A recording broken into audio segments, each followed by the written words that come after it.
시청자 여러분 안녕하십니까? 김동수입니다. 지난 미국에서 2020년 대선이 치러졌는데요. 그 당시 부정선거였었다라는 기사들이 많이 나왔죠. 그런데 그 부정선거 이야기하는 사람들을 미국뿐만 아니라 한국 여러 국가에서도 음모론자로 치부해 버렸습니다. 그런데 지금 미국의 2020년 대선의 부정선거가 속속 드러나고 있습니다.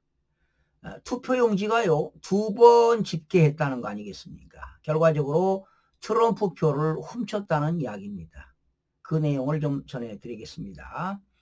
미국 조지아주 선거관리위원회 회의에서요, 미국의 2020년 대선 부정선거와 관련해 이를 증빙할 만한 확실한 자료가 등장해 지금 미국에서 여론이 들끓고 있습니다. 한미일보가요, 기사에 의하면 확인한 결과 지난주입니다.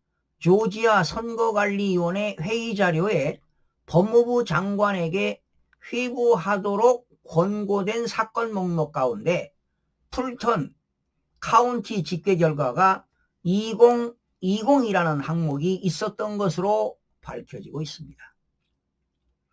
이 사건은 2020년 12월 2일입니다. 풀턴 카운티에서 발표된 초기 재검표 결과와 다음날 발표된 수정된 투표 결과 사이에 명백한 불일치에 초점을 맞추고 있다고 보도를 했습니다. 그러나 위원회 위원들은 운영자가 스캔 기계를 잘못 설정하여 집계 오류가 발생했다는 설명을 들었다며 조지아 주지사 수석 고문인 코디 홀은 3년 동안 같은 거짓말을 반복한다고 해서 그것이 사실이 되는 것은 아니다라는 주장을 펼쳤다고 전했습니다. 다음은 소셜미디어에서 화제가 되고 있는 조지아주 선거관리위원회 관련 내용을 한미일보가 속보로 전해드린 내용입니다. 조지아주 선거관리위원회가 방금 폭탄급 사실을 공개했습니다. 2020년 대통령 선거에서 조지아주의 수십만 장의 투표용지가 2번 집계되었으며 이는 인적 실수 때문이 아니라 의도적인 인간 개입에 의한 것이었다는 치명적인 내용입니다. 이는 실제로 대규모 유권자 사기였고 조지아주 실제 승인인 도널드 트럼프 대통령으로부터 선거를 훔쳐간 것이었습니다. 루디 줄리아니, 시드니 파워, 트럼프 대통령 그리고 수많은 다른 사람들은 미국 국민에게 이 대규모 사기를 폭로할 용기를 냈다는 이유만으로 형사 기소되고 민사소송을 당했으며 어떤 경우에는 파산까지 했다고 합니다. 그 당시 지금 미국에서요 부정선거 이야기하는 사람들이 이렇게 형사 기소가 됐습니다. 그리고 소송을 당했으니 얼마나 수년 동안 힘들었겠습니까? 그래 어떤 사람은 파산까지 했다고 하지 않습니까?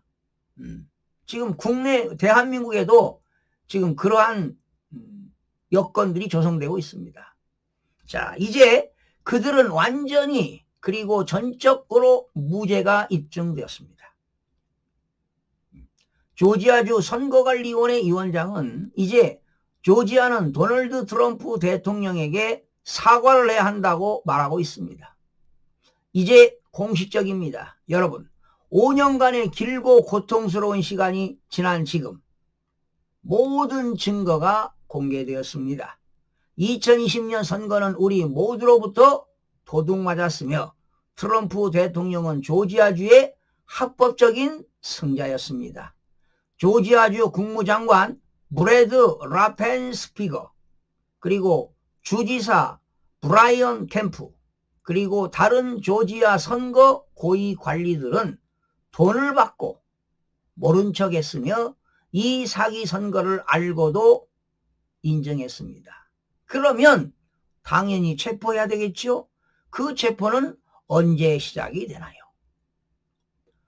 루비 프리먼은 거대한 거짓말과 허위 주장에 기반해 루디에게서 받아낸 돈 한 푼 전부 배상해야 한다고 밝혔습니다. 그리고 람펜 스피거, 조지아주 국무장관이죠. 그리고 캠프, 그리고 그들과 함께한 모든 선거 조작자들은 체포되어 법이 허용되는 최대 한도로 기소되어야 한다. 이것은 세계의 정치 범죄이며 그들은 우리가 국민으로서 우리의 표와 대통령을 훔친 것에 대해 공공장소에서 야유받지 않고는 다시는 얼굴을 드러내서는 안 된다고 밝혔습니다. 지금 당장 사임하라. 이 라이노 배신자들아. 트럼프 대통령이 말한 내부의 적이란 바로 이런 사람들을 가리키는 것이었습니다. 자, 이 내용은 조슈아 홀이 밝힌 내용인데요. 자, 지금 이 미국의 부정선거뿐만 아니라 뭐 콩고, 이라크, 베네수엘라 모든 지금 나라들이 국제 부정선거 카르텔이 있습니다. 특히 베네수엘라에는요, 스마트 매틱이라는 회사가 부정선거를 저지르고 있는 단체입니다. 법인이지요. 특수법인. 그런데 그 베네수엘라 스마트 매틱 회사에서 저지르고 있는 그 부정선거에 관련된 자료를 중국의 화웨이가 입수했다는 거 아닙니까? 그래서 지금 대한민국은 중국의 화웨이가 전자투표에 의해서 전자개표할 때 부정선거를 저지르는 것 같습니다. 그리고 이 베네수엘라 스마트매틱에는요, 아주 탁월한 인재들이 많다고 합니다. 뭐 통계학자, 법조인, 수혜 전문가들이 있다고 합니다. 통계학의 전문가들이요. 뭐 교수들도 있고 다양하다고 합니다. 그러면 대한민국에서 지난 2020년 21대 국회의원 선거에서요, 38명이 부정선거로 당선이 됐는데, 그 당시 인천에서 그 민경욱 전 의원이 선거소송하지 않았습니까?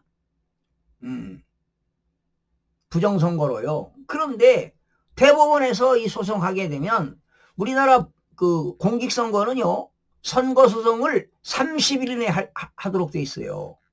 그러면 수소법원은 어디냐? 대법원이거든요. 그런데 대법원에서 선거소송하게 되면 다 기각시킨다는 겁니다. 대법관 출신들이 부장판사 할 때, 법관 할 때 지역선거관리위원장을 했거든요. 지난번 헌법재판소에 8명 중에서 5명인가 6명이 지역선거관리위원장 했잖아요. 그러니 수소법원인 대법원과 다 한 가족 아닙니까? 한 대거리 아니에요. 그래서 대한민국에는 부정선거가 없다 하고 대법원에서 소송하면 다 기각을 시키지 않습니까? 그래서 지금 대한민국에도 부정선거를 밝히고자 뭐 박주현 변호사, 또 권오영 변호사, 또 민경욱 전 의원, 특히 그 자유와 혁신 대표 전 황교안 국무총리였죠. 이런 분들이 부정선거를 밝혀야 된다고 외치되고 있습니다. 벌써 몇 년입니까? 5년, 6년째 이렇게 지금 부정선거를 밝히라고 운동하고 있는데, 지금 이게 한국의 부정선거는 국제선거 카르텔이 다 연결되어 있습니다. 그러니 윤석열 대통령이 비상계엄을 하고 중앙선거관리위원회에 병력을 보냈지만 결과적으로 무산이 되고 말았다 이 말이죠. 비상계엄하고 6시간 만에 비상계엄이 해제되지 않았습니까? 그리고 이 서버를 까라고 하는데 서버 안 까도요, 지금 우리나라 대한민국의 중앙선거관리위원회 홈페이지에 나와 있는 그 숫자, 투표인수, 선거인수, 이 내용들이 다 가공된 숫자입니다. 만들어진 숫자입니다. 만들어진 숫자. 그리고 우리나라 사전선거 할 때는요, 과거에는 뭐 7장의 진짜표 7장의 가짜표 하나, 진짜표 5장의 가짜표 하나, 진짜표 4장에 가짜표 하나, 진짜표 3장에 가짜표 하나, 진짜표 2장에 가짜표 하나, 진짜표 하나에 가짜표 하나. 갈수록 이 선거의 부정이 갈수록 혼탁해지고 있습니다. 지난 그 부산에서 그 교육감 선거가 있었습니다. 그때 사전선거에서 진짜표 하나에 가짜표 하나를 투입했습니다. 그리고 이번 6.3 대선 선거에서 진짜표 하나에 가짜표 하나를 투입했다는 거 아니겠습니까? 숫자는 거짓말을 하지 않습니다. 대한민국의 이 통계학 교수들 뭐 하고 있는지 모르겠습니다. 기가 찰 일입니다. 자, 저 같은 사람은 이렇게 부정선거 숫자만 얘기하면 음모론자라고 하는데 반드시 밝혀질 겁니다. 저도 지쳐갑니다, 여러분. 지쳐가요. 그러나 한국에서만 부정선거를 밝힐 수가 없습니다. 이번에 미국에서 부정선거 지금 나오고 있지요? 관련자들이 이제 체포할 거 아니겠어요? 예.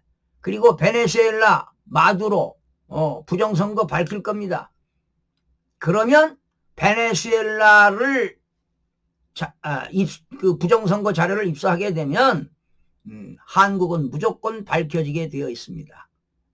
그날이 오기를 기대해 보는데요. 여러분, 거짓이 어떻게 진실을 이길 수 있겠습니까? 반드시 대한민국도 부정선거의 진실이 규명되기를 기대해 봅니다. 국민들의 봉기가 일어났다고요. 지금 대한민국은 절체절명 위기에 있습니다. 완전히 지금 배가 침몰 직전에 있습니다. 지금 이렇게 보게 되면 아무 일이 없는 것 같지요. 그러나 지금 대한민국은 일당 지배체제로 가고 있다는 것입니다. 여러분 보십시오. 내란 재판부가 법이 통과되고 이틀막법, 정보통신망법이 통과되고 완전히 입법 구태타가 이루어지고 있습니다. 하루빨리 대한민국의 부정선거가 밝혀져서 내년도 지방선거, 6.3 지방선거에 공직선거가 공정하고 투명한 선거가 이루어지기를 국민의 한 사람으로서 간절히 바라는 마음입니다. 여러분 고맙습니다.